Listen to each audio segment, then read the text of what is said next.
Hello दोस्तों, मैं राजीव कुमार आप सभी को आरबी स्टडी पॉइंट पर फिर से स्वागत करता हूँ। आशा करता हूँ कि आप अच्छे होंगे। तो आज हम देखते हैं बिहार स्पेशल जून 2022 का करंट अफेयर, जो कि बीपीएस आने वाले बीपीएससी एग्ज़ाम के लिए अतः ही महत्वपूर्ण होता है। तो देखते हैं यहाँ पर हम जून 2022 का करंट अफेयर। लगभग 52 साल बाद बिहार की महत्वाकांक्षी परियोजना उत्तरी कोयल जलाशय योजना का निर्माण होगा। प्रधानमंत्री के प्रधान सचिव के बैठक में इस परियोजना का निर्माण का रास्ता साफ हो गया। यानी 52 साल बाद बिहार की महत्वाकांक्षी परियोजना उत्तरी कोयल जलाशय परियोजना का निर्माण होगा, जिसे प्रधानमंत्री के प्रधान सचिव की बैठक में इस परियोजना का निर्माण का रास्ता साफ हो गया है। यहाँ पे देखते हैं जातीय जनगणना। तो 2 जून 2022 को बिहार के कैबिनेट मंत्री की बैठक में जातीय गणना अपने खर्च से कराए जाने का निर्णय लिया गया। यानी बिहार सरकार द्वारा 2 जून 2022 को जातीय गणना कराने का निर्णय लिया गया। वर्ष 2023 के फरवरी माह में इस गणना को पूरी करने की बात कही गई है। इस पर 500 करोड़ रुपए के खर्च का अनुमान लगाया गया है, जो कि बिहार सरकार खुद से करेगी। 1 जून 2022 को मुख्यमंत्री की अध्यक्षता में सर्वदलीय बैठक संपन्न हुई, जिसमें यह निर्णय लिया गया। जिसका सपोर्ट भाजपा, जदयू, राजद, कांग्रेस, हम सहित 9 पार्टियों ने जातीय गणना का सपोर्ट किया। नेक्स्ट, गार्जियन ऑफ चंपारण अभियान। गार्जियन ऑफ चंपारण अभियान क्या है? तो पूर्वी चंपारण के पुराने और बूढ़े वृक्षों को अभिभावकों की छांव मिल चुकी है। इस जिले में गार्जियन ऑफ चंपारण अभियान शुरू किया गया। अब तक लगभग 58,000 स्थानीय लोग वृक्षों की अभिभावक बनकर सामने आए हैं। इस अभियान से लगभग 1 लाख वृक्ष संरक्षित होंगे। यानी गार्जियन ऑफ चंपारण अभियान जो है, जो कि पूर्वी चंपारण में शुरू किया गया, जिसमें पुराने वृक्षों को अभिभावक की छांव मिल चुकी है। यानी किसी व्यक्ति को उस वृक्ष का जिम्मेवारी दिया जाएगा। इस जिले में गार्जियन ऑफ चंपारण अभियान शुरू हुआ है। अब तक लगभग कितना 58,000 स्थानीय लोग वृक्षों के अभिभावक बनकर सामने आए। इसमें से लगभग 1 लाख वृक्ष संरक्षित होंगे।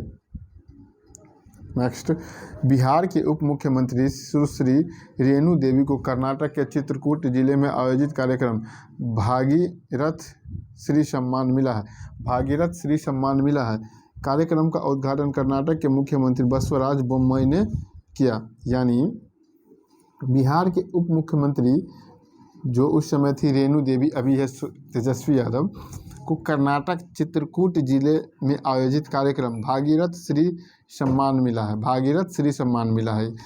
यह कार्यक्रम का उद्घाटन कर्नाटक के मुख्यमंत्री कौन? बसवराज बोम्मई के द्वारा किया गया था। यानी कर्नाटक सरकार द्वारा बिहार के उप मुख्यमंत्री रेणु देवी को कर्नाटक के चित्रकूट जिले में आयोजित कार्यक्रम भागीरथ श्री सम्मान से सम्मानित किया गया है।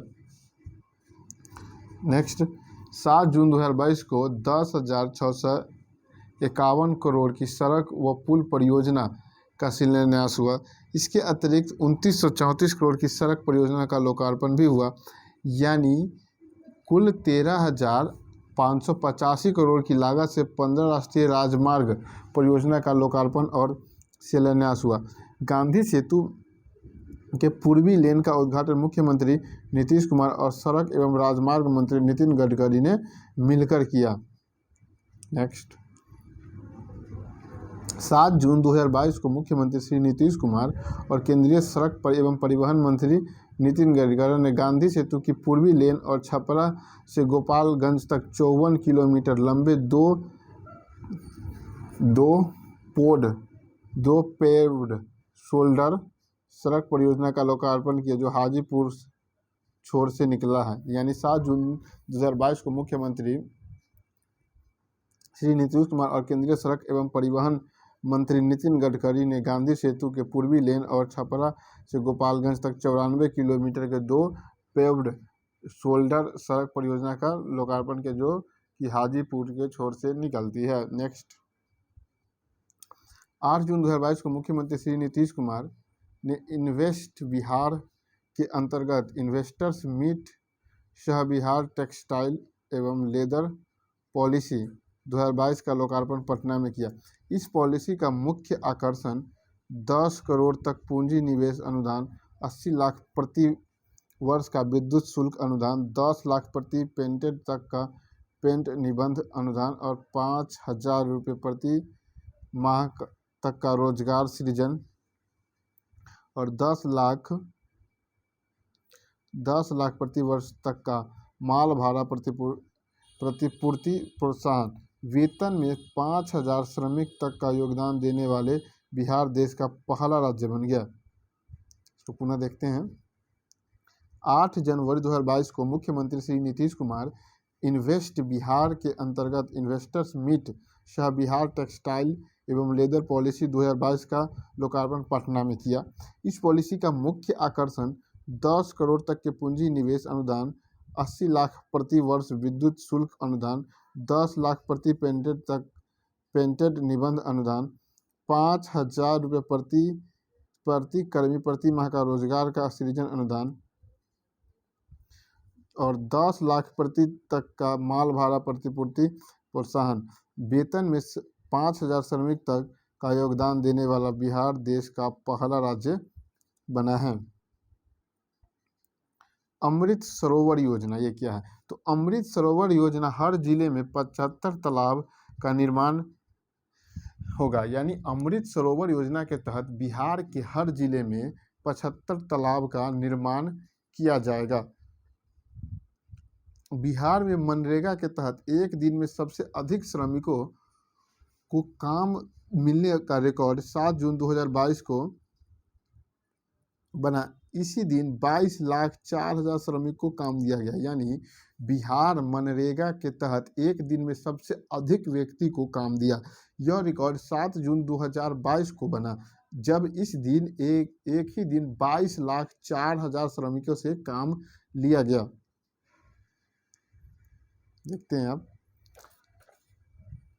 13 जून 2022 को 9वीं सीनियर राष्ट्रीय रग्बी प्रतियोगिता के फाइनल में पटना के पाटलिपुत्र में ग्राउंड में पश्चिमी बंगाल को फाइनल में हराकर बिहार की महिला रग्बी टीम चैंपियन बनी। यानी 13 जून 2022 को 9वीं सीनियर राष्ट्रीय रग्बी प्रतियोगिता के फाइनल में पटना के पाटलिपुत्र ग्राउंड, ये फाइनल कहाँ खेला गया?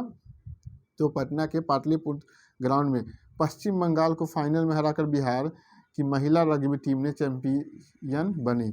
यानी बंगाल की टीम को हराकर बिहार की महिला टीम बंगाल की महिला टीम को हराकर इसमें चैंपियन बनी।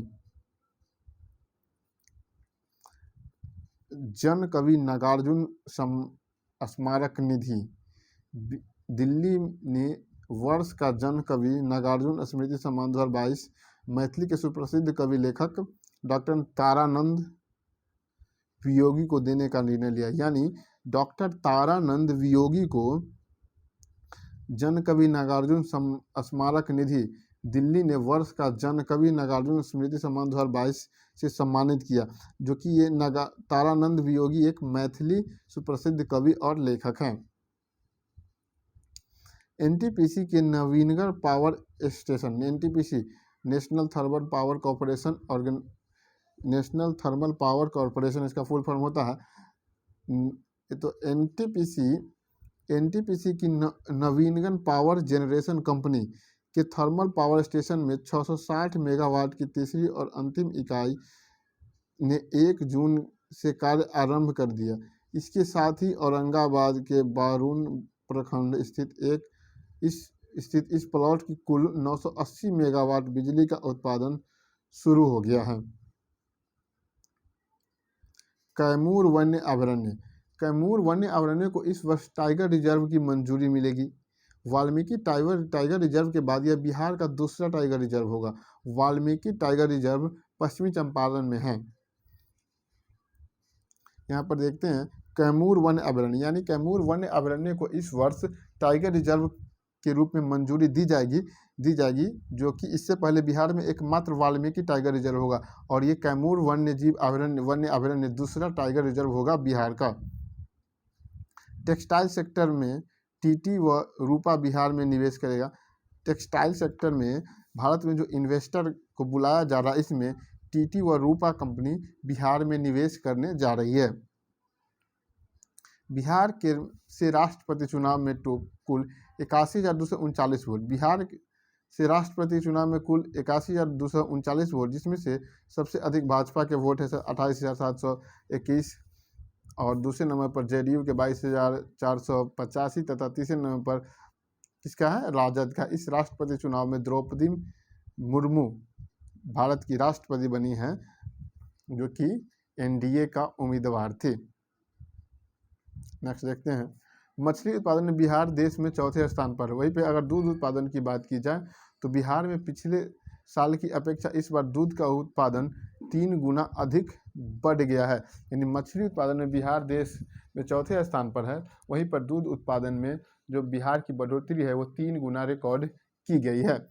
पटना के मनेर में उप मुख्यमंत्री श्री तारकिशोर प्रसाद ने 12 जून 2022 को सूफी महोत्सव का उद्घाटन किया।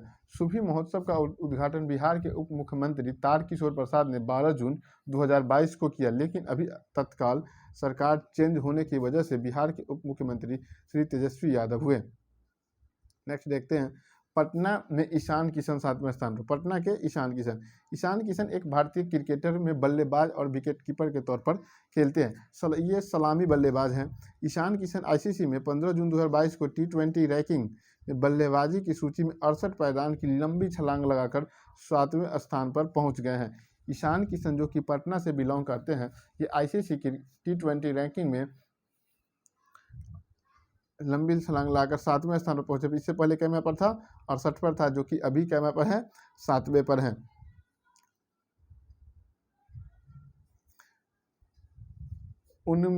उन्मुखीकरण कार्यक्रम मुख्यमंत्री श्री नीतीश कुमार और पंचायती राज संस्था के नवनिर्वाचित जनप्रतिनिधि के लिए उन्मुखीकरण कार्यक्रम का उद्घाटन 15 जून 2022 को किया गया। यानी उन्मुखीकरण कार्यक्रम का उद्घाटन 15 जून 2022 को श्री नीतीश कुमार द्वारा किया गया।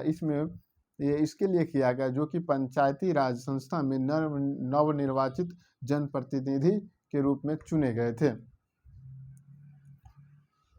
पटना के कंकड़बाग स्थित पाटलिपुत्र स्पोर्ट्स कॉम्प्लेक्स में आयोजित 7वीं जूनियर नेशनल रग्बी प्रतियोगिता में बिहार की बालक और बालिका टीम ने खिताब जीत लिया। यानी पटना के कंकड़बाग स्थित पाटलिपुत्र स्पोर्ट्स कॉम्प्लेक्स में आयोजित 7वीं जूनियर नेशनल रग्बी प्रतियोगिता में बिहार के बालक और बालिका दोनों टीम ने जीत हासिल की। बिहार के बालक टीम ने राजस्थान को 17-5 से तथा बालिका टीम ने ओडिशा को 24-7 से हराकर यह खिताब अपने नाम किया। नेक्स्ट देखते हैं अजीत कुमार के बारे में। बिहार के सरकारी स्कूल मध्य विद्यालय नरगदा दानापुर के प्राचार्य अजीत कुमार प्रभाकर का चयन तंजानिया में शिक्षा के नवाचार सिखाने के लिए किया गया है। श्री कुमार समुदाय से जोड़कर बच्चों को शिक्षा देने के तरीके के बारे में जानकारी देंगे। यानी अजीत कुमार जो बिहार के सरकारी स्कूल के एक टीचर हैं, जो कि नरगदा विद्यालय जो कि दानापुर में है कि वहाँ पे प्राचार्य हैं, का चयन तंजानिया के शिक्षा नवाचार सिखाने के लिए किया गया है। नेक्स्ट देखते हैं खाड़ी देश बहरीन में आयोजित आम महोत्सव 2022 में बिहार के जर्दालू और लंगड़ा आम लोगों को सबसे पसंद आया। यानी बिहार के जर्दालू और लंगड़ा आम कहाँ पर, खाड़ी देशों में बहरीन में आयोजित आम महोत्सव में वहाँ के लोगों को काफ़ी पसंद आया। नेक्स्ट देखते हैं बिहार में सलाद के लिए उपयोग होने वाले विदेशी किस्म के सब्जियों का बढ़ावा देने के नालंदा में के चंडी और वैशाली के देसरी में कृषि विभाग ने नर्सरी लगाई। यानी जो बिहार में सलाद के कैटेगरी में उपयोग किए जाते हैं विदेशी सब्जी, उसके उत्पादन को बढ़ावा देने के लिए नालंदा के चंडी में और वैशाली के देसरी में कृषि विभाग ने नर्सरी खोलने का ऐलान किया है। नेक्स्ट देखते हैं श्रेया खगड़िया जिले के योग परी के रूप में विख्यात श्रेणी त्यागी योग कला में महारत हासिल की है। श्रेया 151 कला से निपुण है और 2 साल की उम्र में योग कर रही है।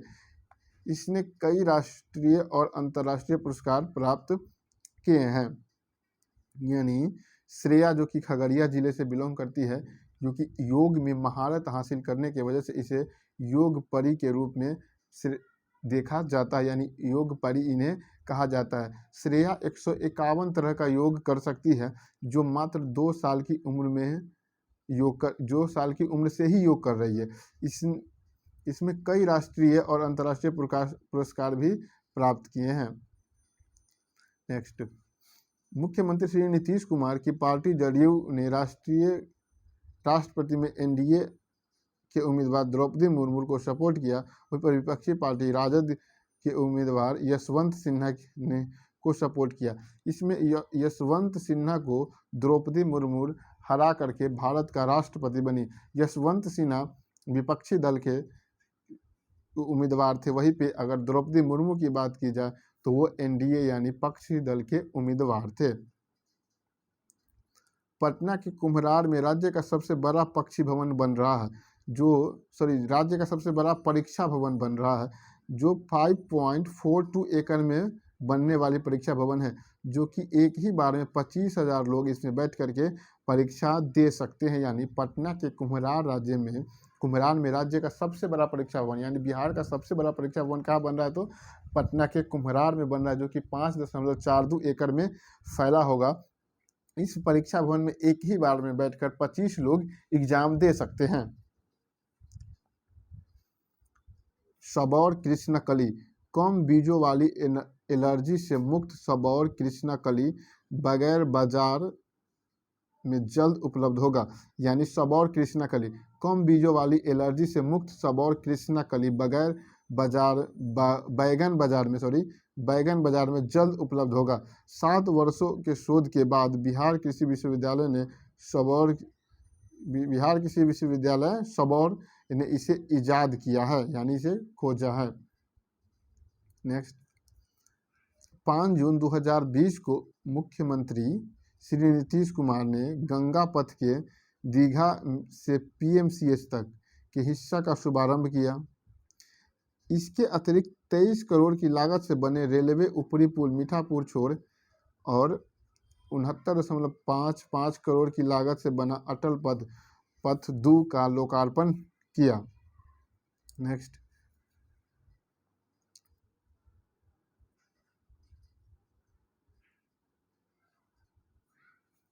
एमएसएमई में बिहार को देश का दूसरा स्थान प्राप्त हुआ।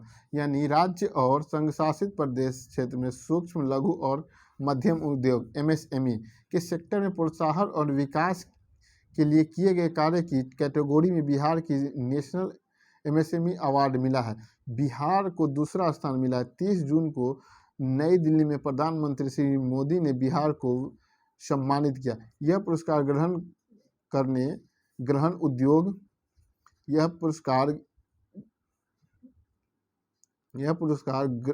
ग्रहण उद्योग विभाग के प्रधान सचिव संदीप पैंड्रिक ने किया। यानी एमएसएमई बिहार को देश का दूसरा स्थान दिया है, जो कि राज्य में एमएसएमई को बढ़ावा देने में पूरे भारत में दूसरा स्थान प्राप्त हुआ है। इसी कारण से इसे 30 जून को नई दिल्ली में बिहार को सम्मानित किया गया प्रधानमंत्री नरेंद्र मोदी द्वारा। नेक्स्ट, बिहार का पहला ट्रैफिक पार्क पटना में बनेगा। बिहार का पहला ट्रैफिक पार्क कहाँ खोला जाएगा? पटना में। पटना में कहाँ पे? वीर कुंवर सिंह पार्क में ट्रैफिक पार्क बनेगा। यानी बिहार का पहला ट्रैफिक पार्क कहाँ खोला जाएगा? तो वीर कुंवर सिंह पार्क में ही खोला जाएगा ट्रैफिक पार्क, जो कि पटना में स्थित है।